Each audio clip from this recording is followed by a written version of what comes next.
Have you ever heard of a case where a dead person committed murder and then came back to life? In 2013, the naked body of a woman was discovered by the Xiaoqing River in Jinan. When found, the corpse had already decomposed into a horrifying state of giant bloating, with wounds covering her entire body. Forensic examination also revealed a significant amount of semen in her private area. She had been sexually assaulted before being killed. After an extensive investigation, the police finally identified the suspect. But they discovered that the perpetrator had already been declared dead. His household registration had been cancelled. He was supposedly a dead man. So, what exactly happened here? Did a murderer who was already dead really commit this crime? On January 25, 2023, by the Xiaoqing River in Jinan, Shandong, a sanitation worker was cleaning the river channel. When halfway through the cleaning, she hooked a small cart tied with a plastic woven bag using her long hook. The bag was somewhat heavy, bulging as if containing something. Out of curiosity, the worker carefully opened the bag. What she saw shocked her. Before her eyes appeared a long-haired woman wrapped in a bed sheet, her body already bleached white from soaking. The terrified sanitation worker collapsed to the ground and called the police. Upon receiving the call, police rushed to the scene. After forensic examination and analysis, it was determined the victim had died approximately 4 weeks earlier. The cause of death was excessive bleeding from a severed major artery. Although the body was swollen, pale, and showed signs of decomposition, it was still evident the victim had multiple wounds all over the body, likely inflicted by sharp objects while she was still alive. Additionally, since the body was covered by underwear and a bed sheet, forensics still detected semen stains inside the victim. Thus, police concluded this was a rape murder case. What troubled investigators was no identification documents were found on the body, and the victim's face had been soaked in river water for so long it was completely unrecognizable, making immediate identification impossible. The semen evidence from the victim's body also failed to match any suspects in the database, slowing the investigation. Police then decided to search for clues from the body disposal site, while the Xiaoqing River bank was where the body was discovered. Considering the decomposition and water flow speed, this wasn't the primary disposal site. The Xiaoqing River runs through Jinan's urban area, stretching 18 kilometers from its source to the Rainbow Bridge near the crime scene, with several connecting tributaries, making it possible to immediately determine from which direction the body had floated. To locate the disposal site, police conducted flotation experiments using an object with similar weight to the victim, combined with detailed hydrological data of Xiaoqing River. After multiple tests of possible drift directions, they determined the disposal site was only about 200 meters from Rainbow Bridge. With no leads from other directions, police refocused on the victim's body. Examination revealed 3 ear piercings on the victim's left ear, multiple colors of nail polish on her toenails. Her hair was dyed reddish brown with distinctive hair extensions. According to investigators, this particular hairstyle is called braid weaving, common among workers at entertainment venues like karaoke bars or foot massage. Thus, combining this with the disposal location, police began investigating all adult entertainment establishments within Rainbow Bridge jurisdiction. After investigating missing woman in the Rainbow Bridge area, the police finally obtained crucial information from a manager at a karaoke bar.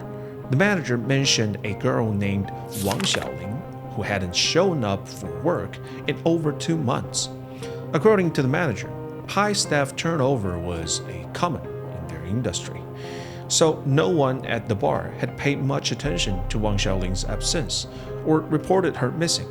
They'd heard rumors that she might have returned to her hometown to get married, so they didn't pursue the matter further.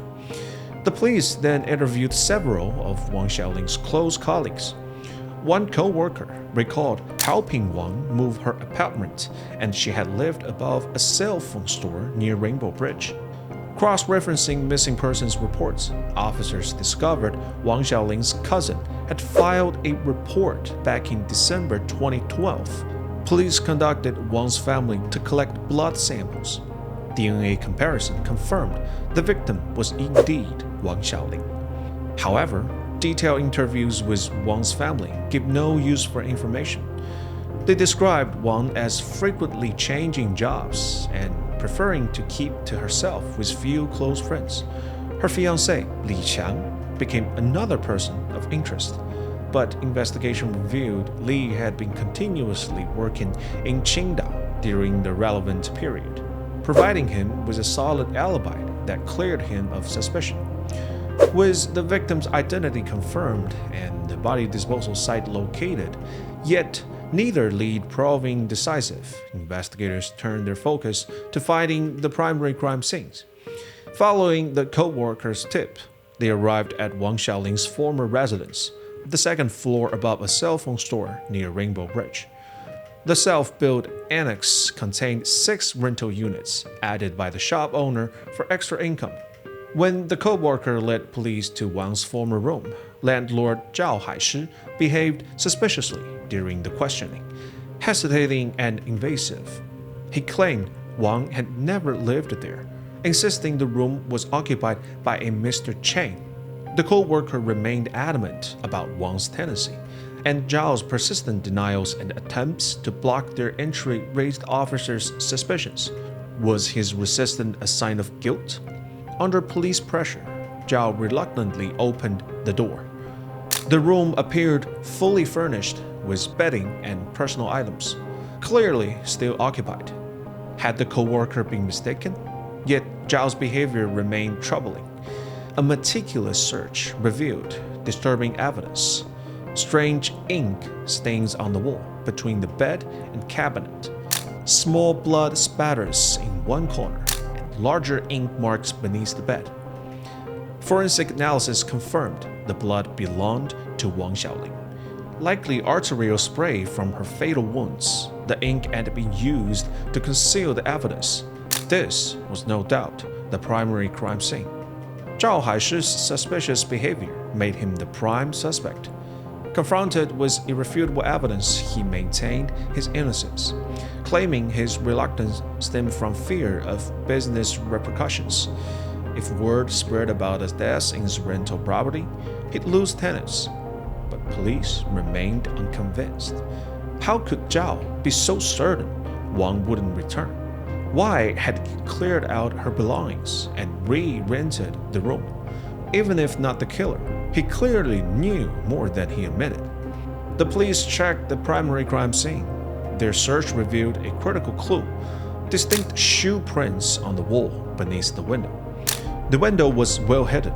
Only someone familiar with the building's layout would have known of its existence.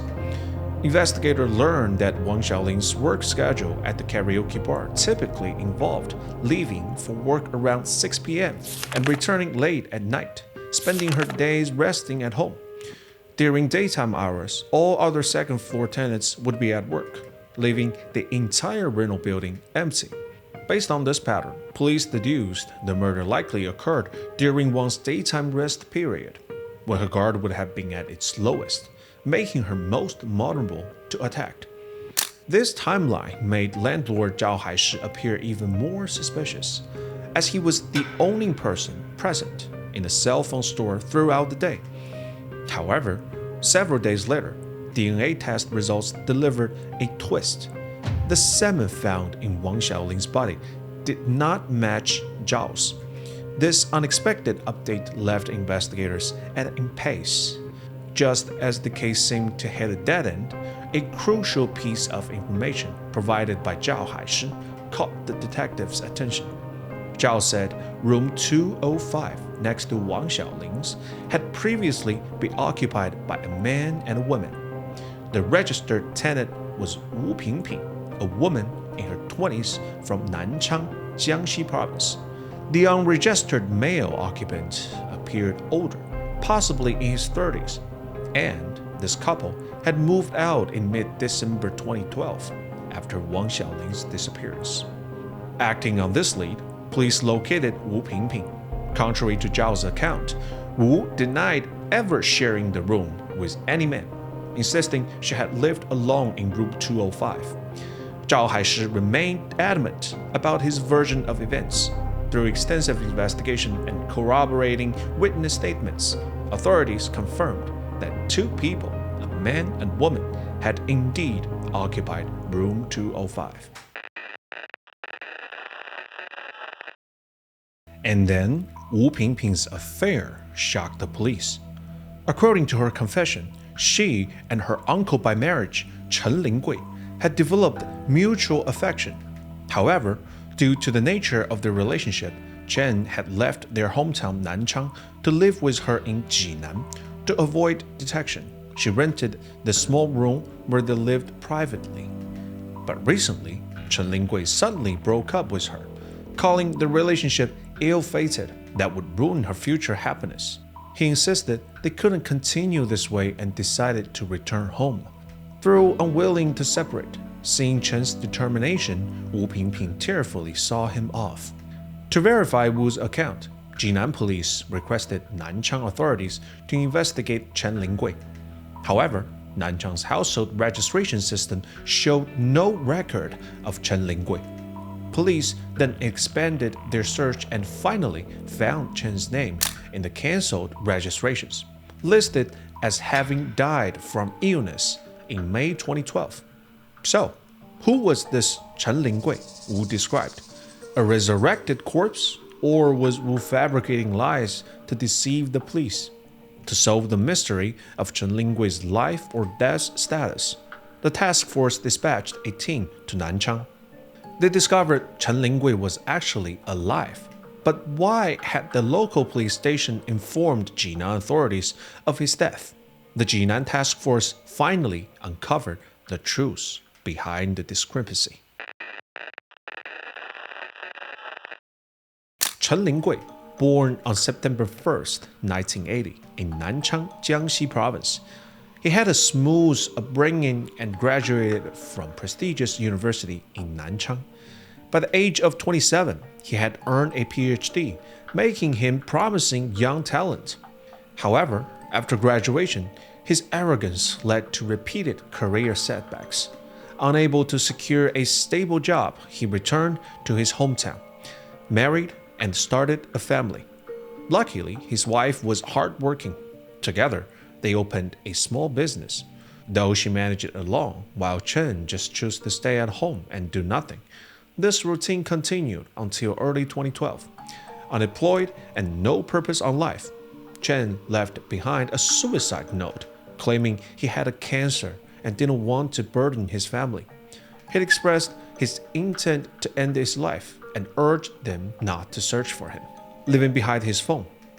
His family still looked for him, but after over half a year with no trace, Chen's wife assumed he had indeed taken his own life. She reported him missing to the police, and eventually his household registration was cancelled. Yet, to his family's shock, in December 2012, nearly a year after his disappearance, Chen suddenly returned. According to his wife, he seemed weird, always staring somewhere for a long time. He has remained in his hometown ever since.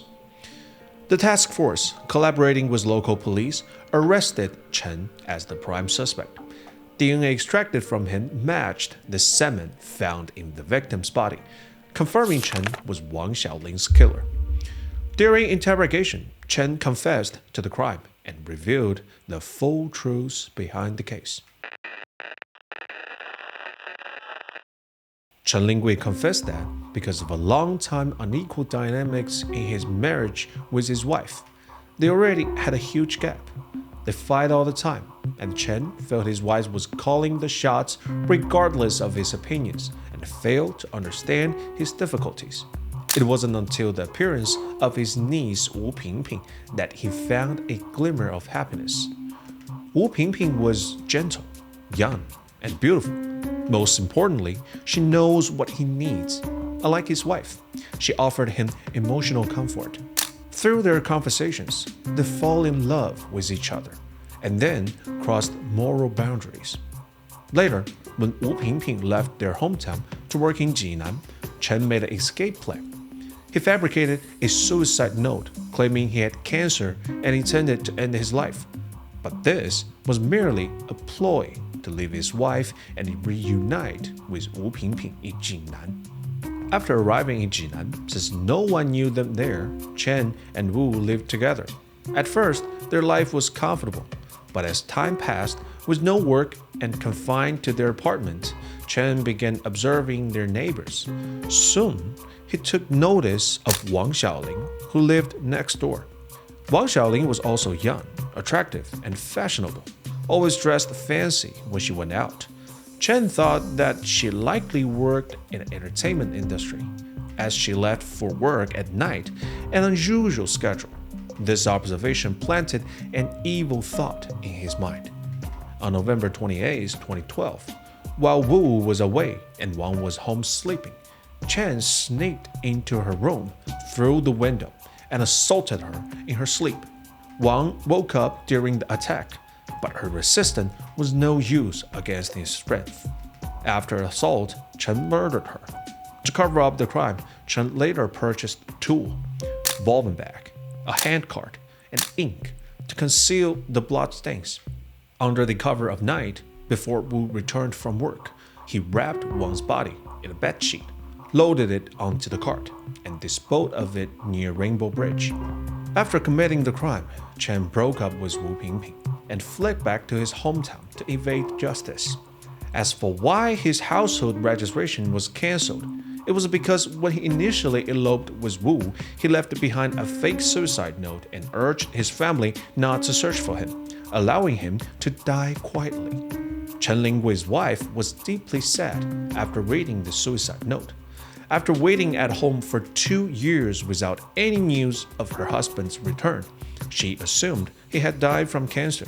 She and her family went to the local police station to complete the procedures for canceling Chen's household registration. When Chen returned home, he made stories about his 2-year absence to deceive his wife. His wife, fooled by his lies, told him how she had believed him dead and gone through the process of canceling his household registration. Upon learning his registration had been cancelled, Chen wasn't angry. Instead, he was pleased.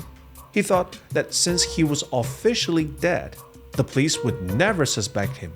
To further cover his crime, he even stopped his wife from restating his ID. However, in his confidence that his plan was flawless, Chen forget one fundamental truth, that is, justice has long arms. On December 21, 2014, the Jinan Intermediate People's Court issued its final verdict. Sentenced to death with a 2-year reprieve for intentional homicide, with lifetime deprivation of political rights, 5-year imprisonment for rape, and all combined punishment, death sentence with a 2-year reprieve with restricted communication. During the 2-year reprieve period, Chen demonstrated excellent behavior and showed sincere remorse in prison, leading to his sentence being commuted to life imprisonment. This commutation sparked public anger. Many believed that for someone like Chen, who committed such serious crimes, only the death penalty could deliver proper justice for the innocent Wang Xiaoling he murdered. However, regardless of opinions, the verdict has been finalized and cannot be changed. Chen Lingui will now spend the rest of his life in prison, atoning for his crimes. This is Charles, bringing you crime story analysis. If you like this channel, please like, subscribe, and turn on the notification button. Have a case you want me to dig in and share, leave a message on the comment section, and I will see you next time.